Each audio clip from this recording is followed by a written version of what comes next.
kondisi yang owning. Dan Oh, enggak jadi diambil. Gamil.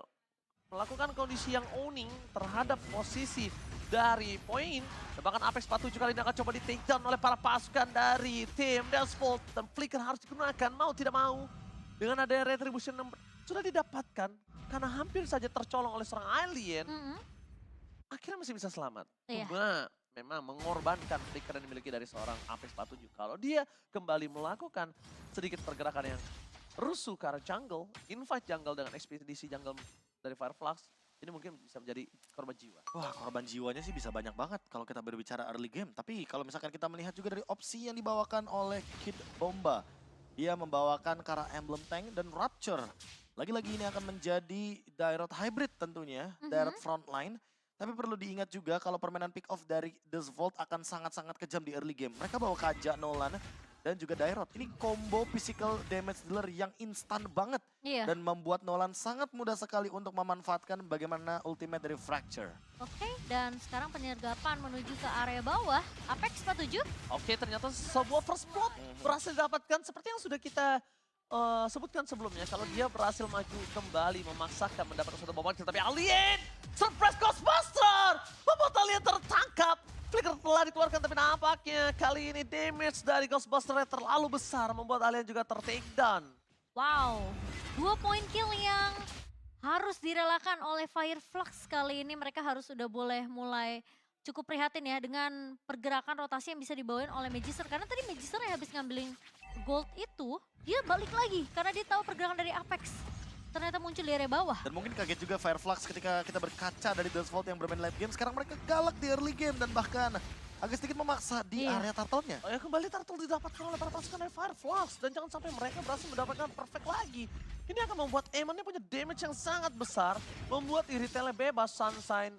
Walaupun Apex akan ditumbangkan berkali-kali pun itu nggak masalah harusnya Momochan dan juga Profesor KB. Iya. Dan satu buah Raging Sandstorm yang dibuka sama Alien tadi mencoba untuk mengambil ke arah Sunset Lover namun sepertinya gagal. Magister benar-benar diacak-acak dari segi jungle-nya.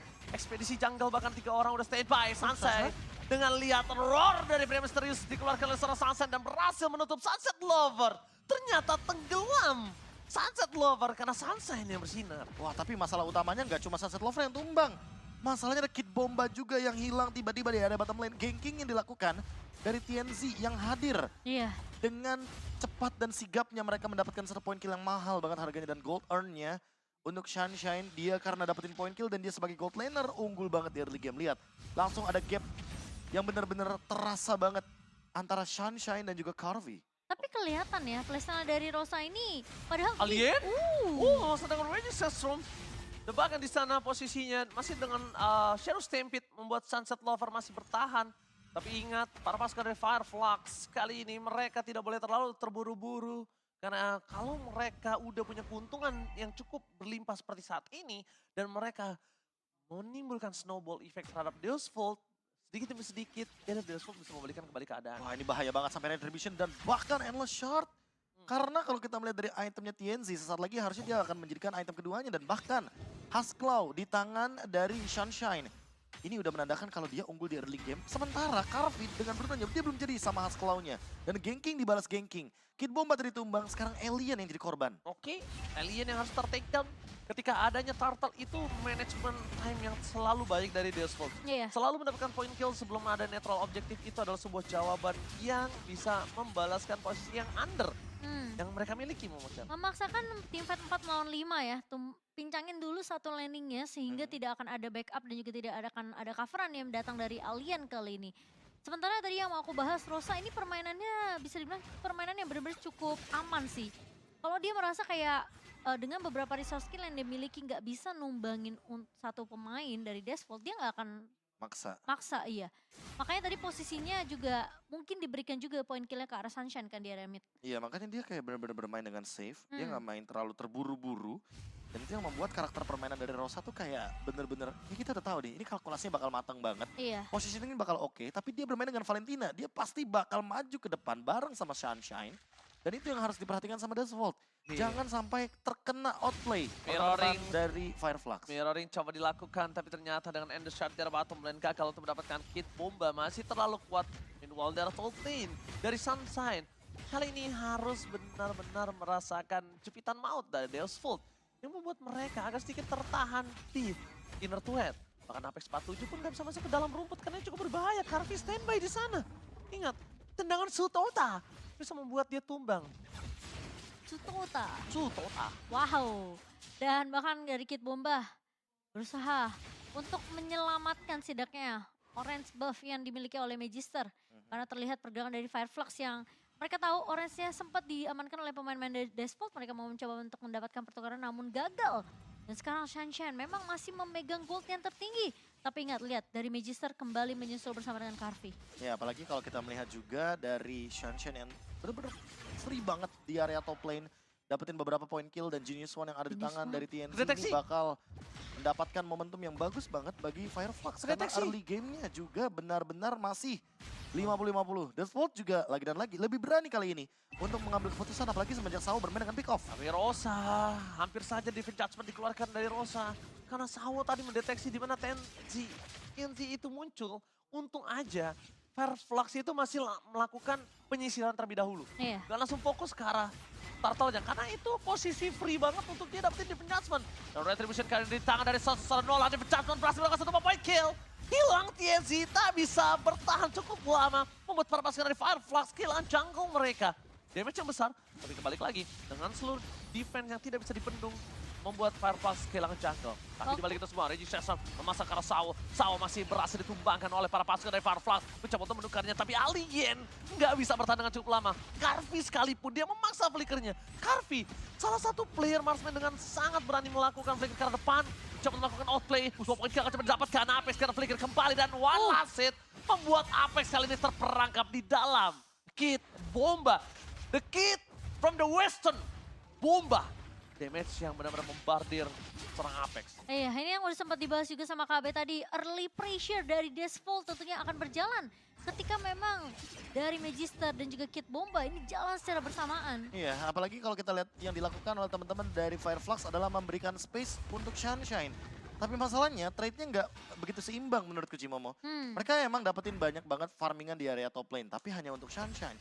Sementara Default, mereka memasukkan team fight dan memakan hampir lebih dari 3 pemain dari Fireflux. Dan itu yang membuat tentunya TNZ akan lebih berhati-hati di lini belakang. Dan tidak bisa bermain dengan tempo yang lebih cepat lagi. Ya, mereka harus bermain dengan tempo yang secepat-cepatnya. Mereka gimana caranya memaksakan netral objektif dikeluarkan semua turret dipecahkan Momo-chan. Iya.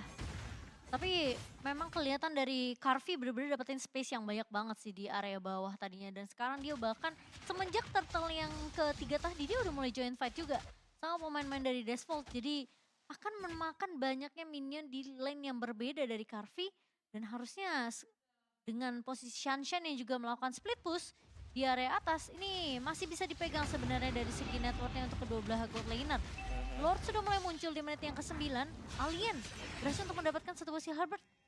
Wah, ini kalau kita berbicara tempo ya permainan dari teman-teman tim Fireflux kayak ke-deny loh dengan 4 poin kill yang mereka dapatkan dan kalah jauh banget kalau kita berbicara early game yang biasa mereka bawakan. Alien Dapat. berhasil mendapatkan satu poin kill dari Alien. Bersama dengan flickernya. Wah. Bersama dengan flickernya kali ini. Jadi pertukaran flicker dari Sawo cukup adil karena mereka kembali berhasil mendapatkan positioning team fight dengan adanya 4 berbanding 5. Apex melakukan flickernya juga tapi Magister tahu di mana Sansan berada. Langsung ada ram dari kedua belah pihak. Membuat Fireflux kehilangan 2 playernya. Memaksa tim fight dengan Endos Chart tapi ternyata itu hanya menunjukkan bayangan saja. Hanya sebuah mayat hidup. Iya. Yang terkena Endos Chart membuat para pasukan dari Fireflux mereka mendapatkan kerugian yang cukup banyak. Tidak ada power of retribution sekalipun. Ini udah pasti Lord di tangan dari Default. No counter, no dub, no cap. Wow, dan bahkan lihat timing dari Netherrealm yang begitu sangat amat on point dari Sunset Lover. Masalahnya Rosa udah ngebuka Netherrealm terlebih dahulu. Iya, itu Netherrealm yang tentunya bakal mahal harganya apalagi kita berbicara soal Clock of Destiny yang membuat pergerakan dari teman-teman tim Fireflux jadi tidak maksimal. Apalagi kita berbicara magic damage loh. Magic damage-nya agak sedikit tanggung walaupun durability-nya tinggi.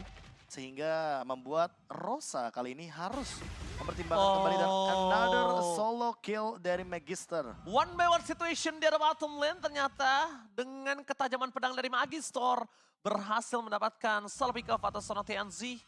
Para pasukan dari tim Fireflux Esport mereka kembali cukup pincang Profesor KB Tapi di early game. di early game. Ini cukup menarik loh ketika kita berbicara bagaimana The Vault dengan decision late game-nya. Tapi ternyata early game-nya sudah mulai berjalan dan bahkan ada Diva Judgment. Sawo dipecat menuju ke arah sosok Sunshine tenggelam di dalam lautan Sunset Lovers. Kali ini sang Sunset yang lebih bersinar ketimbang Sunshine. Bahkan di arah bottom lane mereka berhasil fokus menuju ke arah turret best. TNZ tidak bisa masuk lebih dalam lagi. Permainan yang cukup cepat ini cukup berbeda dengan game sebelumnya. Di arah belakang TNZ menjadi damage yang cukup besar. Best terbuka sangat bebas. Tidak peduli apapun terjadi. Dan Kesatria Hitam berhasil mendapatkan kemenangan cepat dan berlari dengan kudanya yang hitam. Membuat para pasukan dari Deusvold mengamankan match point. Match point untuk The Vault dengan early game tempo yang sangat cepat. Dan kita tidak pernah melihat hal ini sebelumnya. The Vault tiba-tiba mengambil ancang-ancang jauh. Dan memecut kudanya untuk bergerak lebih cepat. Wow. Sang Kesatria Hitam kali ini tidak bisa diremehkan lagi ketika kita berbicara early game. Terpecut. Yeeha, sang kuda berlari kencang. Dan ini mungkin adalah game tercepat di M Series. Iya, Game tercepat di M Series bagi The Vault Vault. juga. Death Vault. Iya. Yes. Dan Ini lihat pertama kalinya Sawo, ya. sebegitu semangatnya dia. Gila. Sebegitu semangatnya dia untuk melepaskan bagaimana mungkin keresahan dia di in-game ketika kita berbicara early game. Dari tempo Fireflux yang begitu intens dan ternyata di game kali ini dia benar-benar mampu untuk menggulung Fireflux dengan cepat. Gila sih. Langsung digulung. Ini nggak dikasih nafas sama sekali. Mereka pegang Sunshine-nya, TNZ-nya. Dan Om Wawa, sorry to say, debut Aemon kali ini tidak berjalan dengan cukup baik. Ya harus menerima kekalahan tentunya. Di game ketiga kita Ya. dan membawa Deusvold menuju ke arah match point. Wah, ini match point yang menegangkan karena kita tidak bisa menebak lagi nih. Ya. The Sport akan bermain defensif dengan late game. Betul. Atau jangan-jangan dia bakal bermain dengan intensitas cepat seperti ini. Masalahnya, Intensitas tinggi. match point-nya digulung. Match Dan ini point-nya dia langsung Magister Wah. dengan gaya dari Nolan. Wow, tanpa terpikir sama sekali. Dan bahkan 69% kill participation.